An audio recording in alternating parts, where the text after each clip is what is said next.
and they still say, oh, no, there's no fraud. Bullshit. Alrighty, Jesse, thank you for running the net. I'll be here to the end. KG4 is the X and the C. KAHJOY.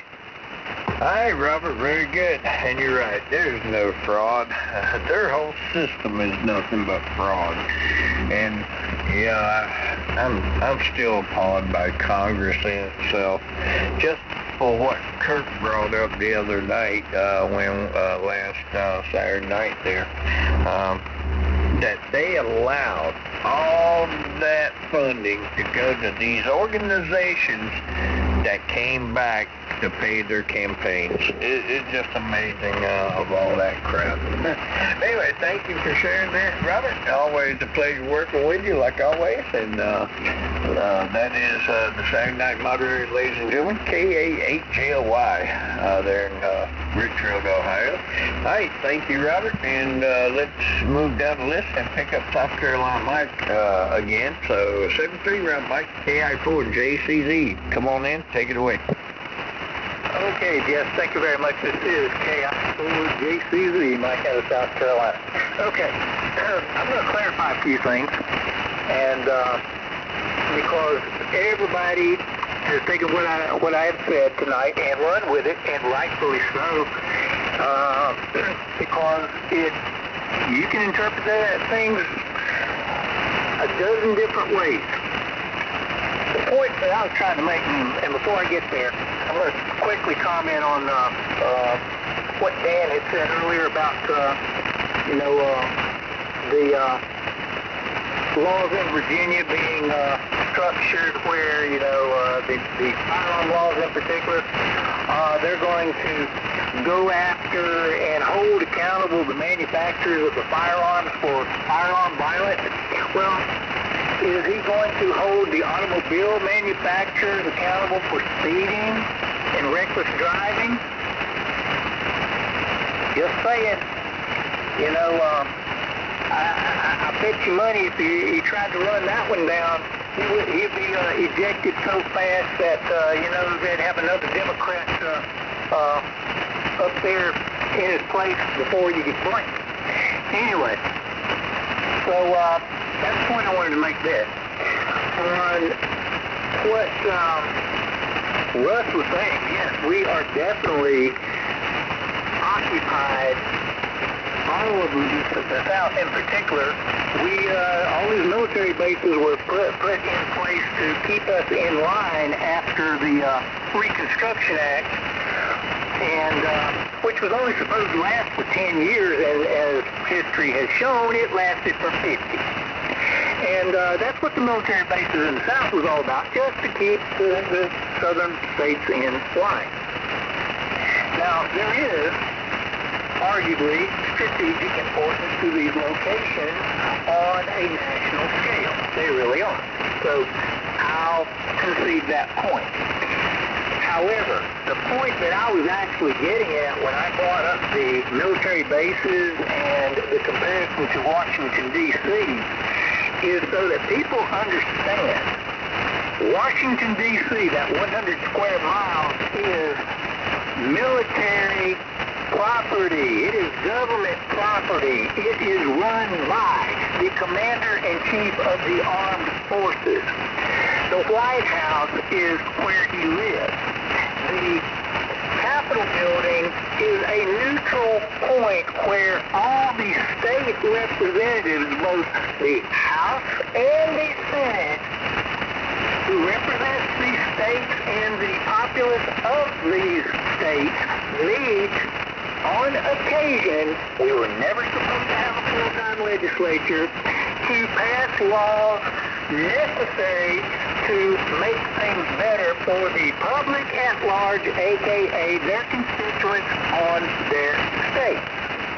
And they cannot pass laws, even federal statute laws, which they are allowed to do, to modify certain things, to give the federal government more operating room to do their job when necessary, actually force the states to stay in line. That is how they represent the federal government.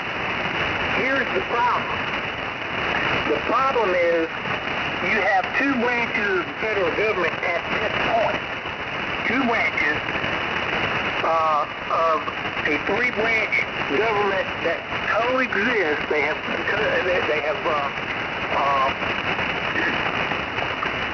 Their authority is equal. They have co-equal authority on as far as the Constitution gives them the authority to do their job.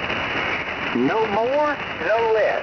So when you think about what the legislature is there to do, they are there to legislate for the states and the federal government to approve funding for to allow the federal government to, we're going to help California because they're so stupid they can't help themselves. So we're going to do it for them. We're going to put them on welfare.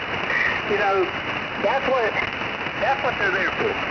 They're there to mediate between the states, problems that occur between the states.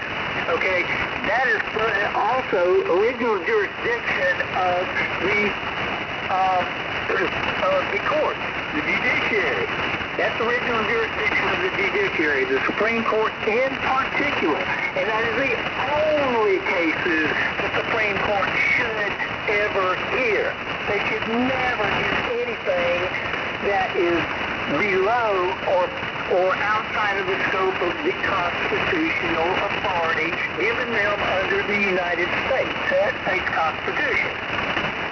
And by the same token, they cannot usurp or overstep their authority, not the judiciary, and neither can the legislature. They cannot overstep and usurp authority that is not given them under their church. Again, is trying to, we're going to overstep our authority and limit the Commander-in-Chief's Article 2 constitutional authority and duty to protect this country from all enemies, both foreign and domestic. So they're going to insert in their opinion and say, no, we're going to curtail your ability to do that. They do not have the constitutional authority to do so. Their constitutional authority is to provide for an army and a navy. And that is set in stone. They do not have the authority to tell the Commander-in-Chief how to protect the country. So my point being here, now I'm getting to the point. Washington, D.C. is a military installation. The LMFIC is the Commander-in-Chief of the Armed Forces. He can dismiss Congress at will. If he exercised his full authority under the Constitution, he could shut down the courts, the judicial branch, and the legislative branch for a period of time as needed so that he could do his job. And I am afraid that point has been missed upon so many people in this country because for some reason they think that the courts run the country. The judicial branch does not run the country. They do not have the last word in what happens in this country, and neither does the legislature. The final word ultimately is the man who holds the gun. And guess who that is? And the Constitution gives him the authority to do it. People need to understand this. They need to understand that the Commander-in-Chief of these armed forces is in his own backyard. Everybody else, these civilians that are in there, are just visitors.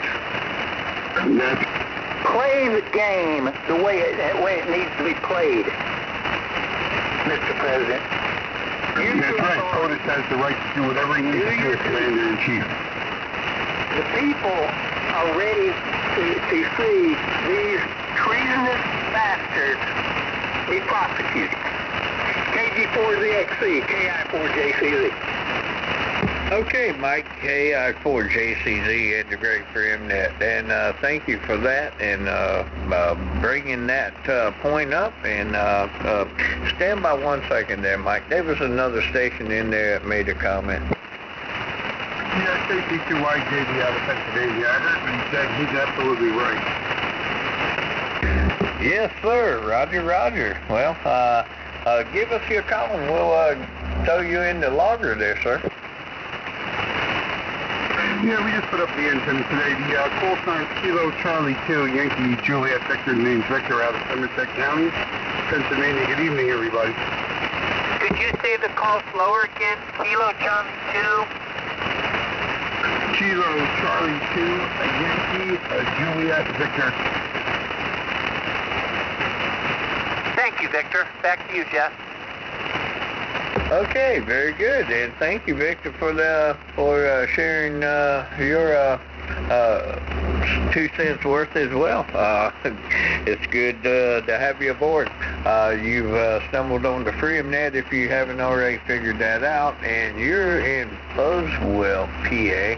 I'm trying to place where that is, but it's not important at this moment. But anyway, KC2 YJB, we got you in there. Stick around. We're on our last run through the roster tonight. You will, if you like, you can throw your 2 cents in again before we close the window. Very good, sir. Yeah, we'll stand by. We're out here listening. KC2 YJB.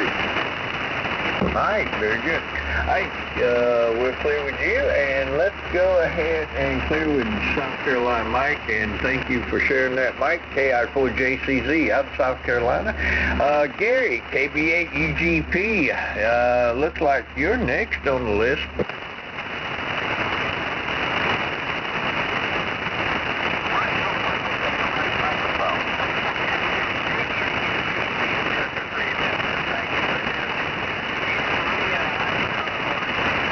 That they're going to go to the other direction. They're going to just kill the supply. They're going to put all the gun shops out of business. They're going to try to fight the manufacturers, and they are literally going, not just manufacturers, but they're also going after the gun stores to shut them down. In fact, he made the statement that they need to all be upping their insurance. So that's the whole point. It's attrition. They're trying to shut it down. That way, one gun shop at a time, one brick and mortar at a time, one supply chain at a time. They're going to try to do away with it. And, we have a lot of people that like to jump up and down, shall not be infringed, and from my cold dead hands, and, people need to march on Richmond, and stuff like that. It's all not necessarily wrong, but it's not going to do any good. It's all talk. Until something actually goes south, you're not going to see any change in it. They're not going at it directly. They know direct confrontation won't work. They're going to go through the back doors and just kill it by attrition and hope it'll go away. Plus, then trying to teach all the kids in schools how bad they are so that one generation at a time you wipe them out. Which kind of leads me to my next point, which was he made the comment about, Trump needs to do his job and shut things down if he needs to. I don't think for a while he should shut down Congress. Every other country in the world does it. How many times have we watched the Russians do it? They dissolve their legislature. It's over and over and over. It's a constant thing. We need to do it in clean house. We need to dissolve, to shut Congress's doors, fire every doggone one of them, and then have new elections and bring in all new people, and none of the previous people would be eligible. That would solve quite a bit of problem, I think. They'll never do it. They'll call it a constitutional crisis, and it'll scare them too much. That's the problem. Americans are scared. And we have forgotten, as a whole, our God-given birthright. And that's something I wish on the 4th of July people would read the Declaration of Independence. Really read it. Read it for the breakup letter that it was and the reasons given. It's frightening to do that in a way because you see the parallels and they are so clear. But people need to remember we have a birthright as American citizens that the government cannot take away. And they tell us they can, they tell us that they should. But if people would just open their eyes and realize, nope, they're not doing it, then they would have to back down. They would have to change. So I'm hoping that we're showing some signs of that. A lot of people are getting fed up in this country, and everybody knows something's wrong. So anyway, I'm going to leave it at that, Mr. Jesse, and wish everybody a pleasant rest of your week. God bless each one of you. Keep your powder dry. Keep one in the chamber, and keep your eyes going in the back of your head. Situational awareness is 90% of the game. So just be safe out there, guys. So, God bless each one of you, and I'm going to throw it back to you, Jeff. I'll hang out till you lock up the door. KG4ZXC, this is NW4NS. Back to you. Hey, Dan, very good, sir. You know, I like your way of thinking there. We need to lock all Congress out, fire their sorry asses, and get rid of them once and for all, and have a new election, and get representation that does nothing but representation, not screw around with our money and allocate money to useless organizations that don't deserve the money to begin with. So, Dan, that was good. I appreciate that. Hey, NW4NS out of Bristol, Virginia. We're clear with Mr. Dan. KK4WX in Southern Georgia. Mr. Russ, 7-3 Russ. All right, Jesse. KG4, GXC.